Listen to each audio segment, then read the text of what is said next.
线绝对不能动哦。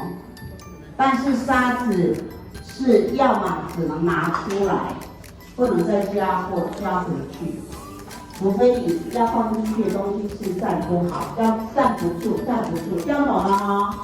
然后再讲最后一次，就是我不会限制你拿多少东西，包含我的，但是要放进去要看起来不要太多。我只给你们10分钟进去。再讲一遍，手把手，祷告手。快乐。从刚才我们看到小孩子的沙游，是透过一些玩具，让孩子们去经历这个世界。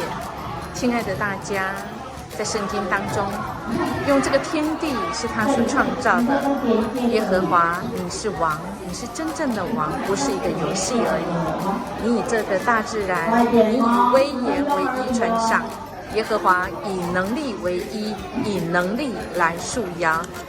谢谢你，让我们有这个机会，透过洪桃美老师她的带领，使我们在这个小小的玩具的世界里可以表达自己，好不好？我们来分享一件事，就是我们感恩，透过所创造的这个大自然，身边的人他祝福我们来感谢。还有这位在这世上为王的。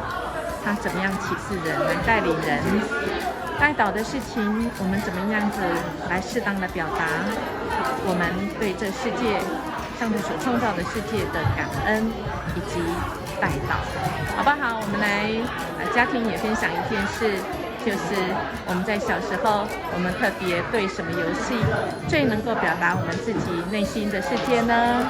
手牵手，祈祷的手。